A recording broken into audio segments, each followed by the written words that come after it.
Hey guys, it's Coffeeyay. I'm just continuing my series of hand history reviews, looking at specific hands and finding, ways that we can maximally exploit our villains and maximize our expectation, even in tough, complicated situations. Not just the, common hands that come up, but some of the uncommon ones that can give us a lot of trouble. And, by examining these tough ones, we know that we're improving our knowledge because these are the ones that gave us trouble. So these are ones that a student brought up, and I'm just going to keep going through them. 9 flats. Looks good. Check call. Yeah, cool. He checks back, which is fine. So now we need to think, like, what is he checking back? So there are some 9s villains will sometimes check back. There's some 4s villains will check back, and there's some king highs and stuff. So, I mean, I think overall we do have enough value to bet here. I think there's enough 4x king high and stuff that we should value bet. But, we need to realize we're thin value betting, so we should value bet like 40 at most. I think this is too big.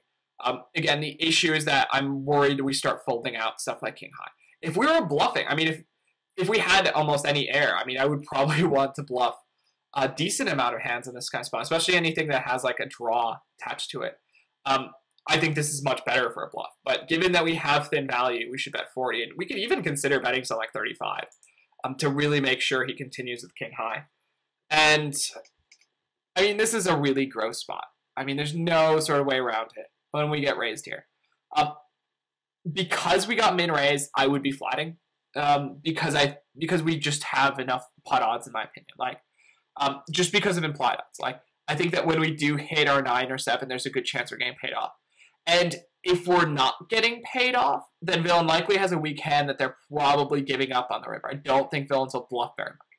So it'll be a decent spot where, if we hit a 9 or a 7, we check and get it in because he's value betting all of his range. And if he, otherwise we're just check folding, and a lot of the time we'll still see showdown. So we're sort of, we're getting odds in the sense that we'll get showdown enough percent of the time, in addition to some implied odds at hitting our 9 or 7. So I like this call. It's certainly on the close side, but it's fine. And I would just check fold here. And I'm folding. It is close. I will agree. We don't need to be right that often. But I think that, looking at this kind of run out and his line, the chances of him bluffing with this kind of sizing is just so small. And we need to be right 20% of the time. So it's not that small. Like, it needs to be a sizable chunk, like 50%, a fifth of his range. And especially with that sizing, like, I think that there's so much value betting going on when he min check raises and then bets like 100. Again, when he checks back that flop, we put a lot of, weak pair and weak showdown value type hands. Well, if he did choose to check raise with that kind of range on the turn, he's checking back this river most of the time to see showdown. So I'm folding there. Cool. Well played.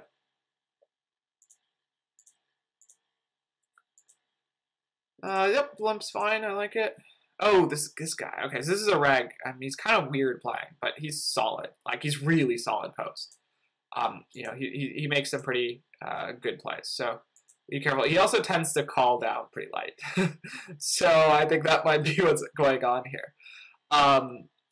So yeah, okay. So what happens when a reg flats you on this texture? Like, what kind of range are we putting him on? Well, I mean, I think that it's pretty clear that his range is going to be quite pair heavy, middle pair, bottom pair. Some king X. I think some regs, some regs will flat king X. So we have to put some king X in the range. But basically 100%, almost 100% of his 8X is flatting. And, probably like 80% of his 7X is flatting. And then let's say something like 40, 50% of his king X is flatting. So, and then there's some random gotchas. There's some ace high maybe. I don't know what reads. I don't remember what he probably plays pre. It's possible he's flatting with some, like, ace-2 and stuff. Yeah. There's some, like, queen, jack, maybe. There's some, like, there's obviously, maybe 9-10 he doesn't check raise. Jack 10 is quite possible. So there's some stuff like that. And so, in the end, I mean, I think his range is pretty value heavy here, and so I would be giving up. Especially again, I mean, it depends on your reads on him. My read is that he check calls even 3 streets too light. I think he's exploitably loose with his check calling ranges in this kind of spot. So I would be giving up here, especially on the 3 again. And again, I would just give up river. It's close. This is the closest one. I guess versus a reg, since he can hand read, you know, obviously our range is pretty congruent with ace-x. So we could strongly consider value betting here. Sorry, let me say that again. We could strongly consider value betting. He can put us on value betting. Like, we would be value betting here with an ace-x. Our line is absolutely congruent with ace-x. So, you know, there is some, because of that, I think that there is some merit to turning our hand into to bluffing here. So we could bluff here. And so if we're going to use a sizing, we should use something that he might interpret as an ace. So probably something like 50. Yeah, even 70. 50 to 100. It's fine. But again, I'm a little bit skeptical in the sense that, you know, because I have reads that he is calling fairly light. But I think versus most regs, this is fine. And you know, again, I mean, he's hand reading. This is fine. We do show, you know, we don't show up the river. Well, we show up in the river with quite a lot of bluffs though. Addition ace-x, but it's okay. He might put us on bluffing a good amount of turn cards. So at that point, when we check back turn, it's even more like we have ace high. So yeah, I think this is fine. It's really close to him. Yeah, he calls us 10 really light. So, you know, this is a note to take and you know, not do this. But I mean, I think versus a random reg, I do think this is a good bet. I really do think that, you know, versus most regs, this is a good bet. He just does call down really light in a lot of these spots versus, at least he has versus me. So yeah, I think that's a really, I mean, I honestly think that's a really bad call. Because in theory, you should be value betting fairly light, especially on that river where, you know, we know his range is super capped. So, like, we're value betting all our ace-x. We might have checked back some king-x to value bet, and we're value betting probably our big eights as well. So, yeah, I think his call there is pretty powerful. But, I mean, you know, again, I think he's exploitably loose with his calling ranges, so that's why I think it's bad. I mean, I think it's exploitably loose, his call, but, you know, but again, I mean, you do show up there with a lot of bluffs, so if you're bluffing with all of the bluffs you show up on with that 10, it's okay. All right, so let's look at this one. Yep, c-bet, cool. Obviously, this is a spot to still value bet. You know, we're getting value from all those 9s, flush draws, straight draws, 90. I think we should bet bigger. We're betting for quite thick value, actually. Obviously, the 5 kind of sucks for us, but he's never folding a 9 here. He's never folding draws here. There's a lot of draw. There's a decent amount of 2 flush draws. I guess there's only gut shots. No, Jack 10. Yeah. So, I mean, he's not folding Jack 10 ever. He's not folding a flush draw ever. He's not folding a 9 ever. We should bet a little bigger. And bet fold. And on the river, we're value betting, but now it's on the thinner side. We're much, you know, he might actually fold some 9s here. There's no draws, etc. So it's really close what kind of, you know, sizing we want to use here. I think something like 99 here is pretty good to make sure you call, but I don't know. A lot of players are calling almost any size with a 9 here. So I think probably betting big is fine here. Yeah.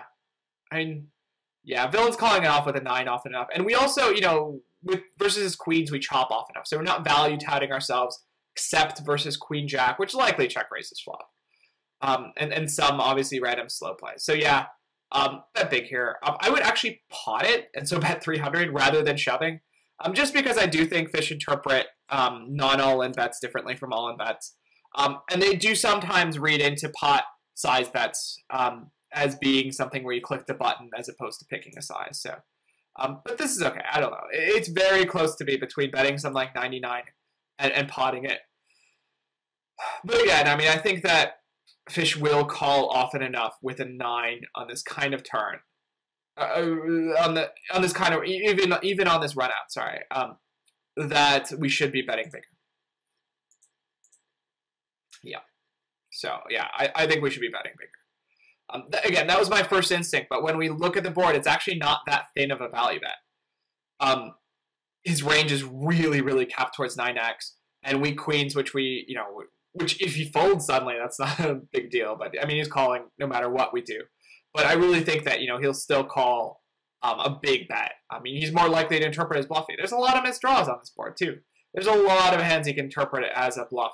And so, I really think most likely he's calling to any size with a 9. And so we shouldn't be using such a small sizing. And there's really no other hands that, call any size, really. He's not calling with any draws. I mean, and he's probably not calling ace high with any to any size, so it's fine. All right.